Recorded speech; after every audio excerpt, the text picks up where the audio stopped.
In the past, we relied on the Fujita scale, then the Enhanced Fujita scale, but both had issues. They were often inconsistent, essentially damage-based, and failed to account for cases where tornadoes were either stronger than expected or left little damage behind. That's why the Comprehensive Tornado Intensity Scale, or CTIS, was developed. CTIS isn't just another tornado rating system. It's a multi-layered framework designed to consider not only building damage, but also radar data, debris size, object impalement, soil scouring, persistence of intensity, and many other factors. This video will break down the CTIS system, explain the new rules that differentiate it from the EF scale, explore the rare CTX rating, the highest category on the scale, and walk through an example tornado to demonstrate how CTIS can be applied in real life.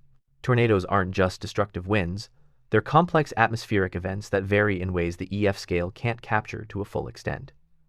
The Enhanced Fujita scale only looks at damage to buildings and vegetation. Vegetation damage may sometimes only be supplemental. That means if a tornado happens in an open field and causes immense damage to the ground, trees, and other rural objects, EF might fail to capture its true strength. Tornadoes don't always hit structures at full strength, but it is still important to know how violent a tornado was at peak strength. Just like we measure hurricanes, tornadoes should also be assessed based on wind-driven data whenever possible. Although accurate radar or direct wind measurements might not always be available, they remain crucial for determining the true strength of tornadoes. CTIS fixes that problem. By mixing all sorts of real science and data, you can more easily paint a picture of a tornado's true power. Yes, it is still extremely difficult to accurately measure tornado wind speeds, but science improves daily, and it is crucial to prepare for when widespread Doppler and wind measurement devices become common. Instead of being limited to buildings, CTIS uses 27 indicators spread across multiple categories. These include damage indicators buildings, trees, soil, and vehicles, automatic indicators radar wind speeds, object impalement, structural disintegration, storm context indicators, persistence of intensity, path width, debris lofting, and more. Each indicator is worth points, and the total score corresponds to a CT rating from CT0 all the way to CT5, with a possible CT6 or CTX reserved for the most extreme theoretical tornadoes. This creates a scale that is not only damage-based, but also data-based and evidence-based, allowing for a complete picture of tornado intensity. One of the key differences in CTIS compared to the EF scale is the sustained wind ruling. Traditionally, tornadoes have been described in terms of peak wind gusts, the single strongest bursts of wind they produce. But peak gusts don't tell the whole story. They might last a fraction of a second and never fully impact a structure.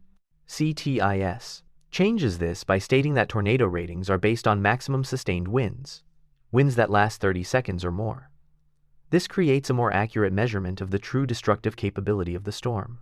Another ruling is the estimated rating rule, or EST rule.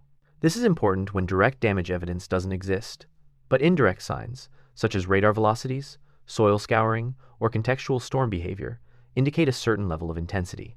In CTIS, estimated ratings can be used, but they must be backed by multiple forms of supporting evidence. The system also clarifies how automatic triggers work.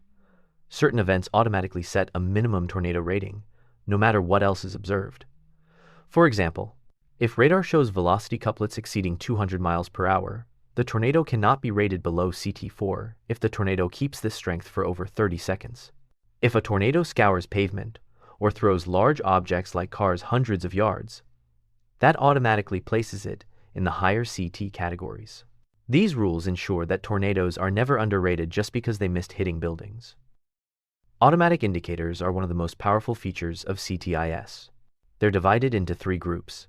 Core auto indicators, these instantly set a minimum CT rating. For example, if a tornado causes complete ground scouring, that's a core indicator that guarantees at least CT4 intensity. Conditional auto indicators, these require supporting evidence to count.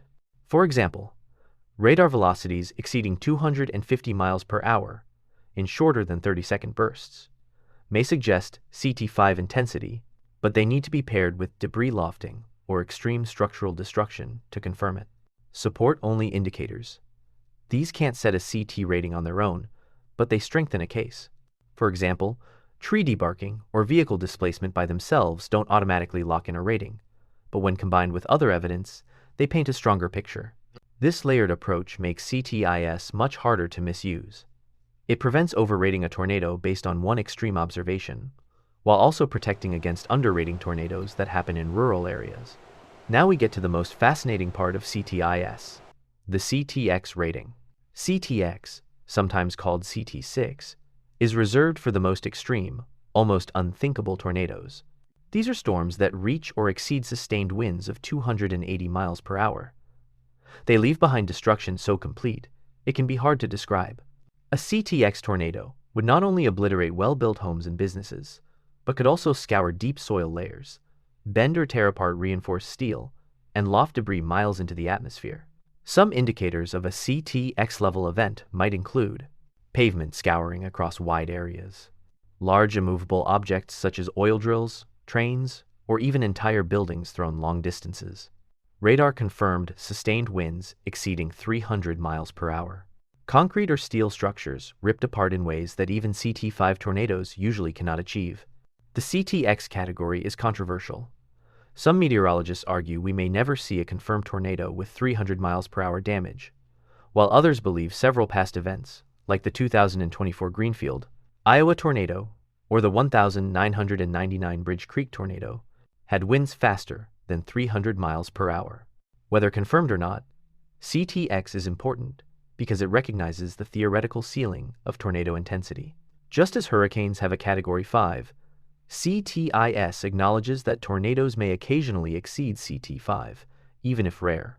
So, let's apply CTIS to a real-world style case, a hypothetical tornado that demonstrates how the system works. Step 1. Collecting all available evidence.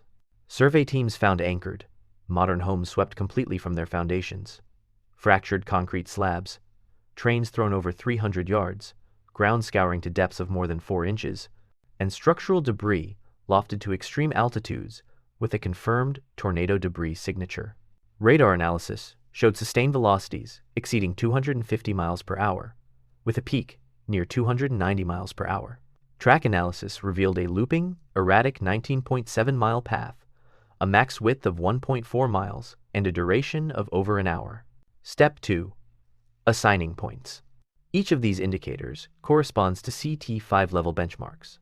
For example, homes swept clean to strong CT4 to CT5 indicators, pavement and soil scouring to automatic CT5 floor, train displacement and lofting to CT5 support indicators, sustained radar velocities above 250 miles per hour to CT5 minimum trigger. The tornado easily accumulates a score beyond CT5 thresholds. Step 3. Adding it all up. The combined structural damage, instrumental wind readings, and contextual factors, slow translational speed, looping path, multiple subvortex cycles, build a clear picture of CT5 intensity. Even though the most destructive winds were observed in radar estimates rather than directly on structures, the evidence supports a violent tornado at the highest confirmed level. Step 4. Applying rules and automatic indicators. CTIS protocol requires sustained 250 miles per hour radar winds to automatically qualify for a CT5 floor if structural evidence supports it, and here it does. The tornado paused over high-quality homes for 30+ seconds, amplifying destruction. Radar data confirmed deep couplet convergence sustained over multiple scans. At least 3 CT5 automatic indicators were observed, locking in CT5 intensity even without maximum scoring. Despite direct damage, aligning with 185 miles per hour winds, sustained radar velocities above 250 miles per hour promoted this tornado to a CT5 rating. This is because the tornado paused and looped several times while hitting homes. Math and physics were used to figure out that a tornado of 185 miles per hour could have done the same level of damage.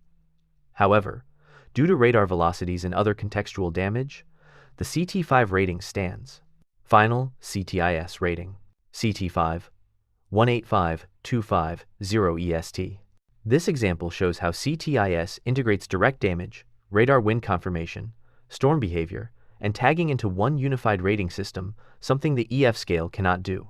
When the points are tallied, the tornado exceeds the CT5 threshold, but it does not reach the sustained 280 miles per hour wind speeds required for CTX, nor did it cause violent enough damage. Therefore, this tornado would receive a final rating of CT5.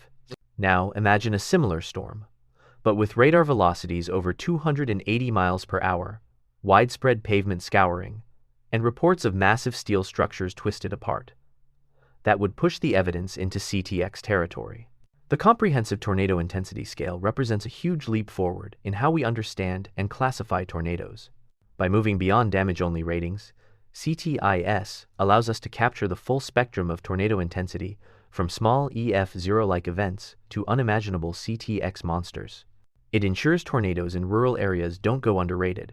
It provides consistency with automatic indicators, and it sets clear rules for using data responsibly. Whether or not a CTX tornado has ever been confirmed, the very existence of the category reminds us of the incredible power of nature and why developing better ways of measuring it is so important. CTIS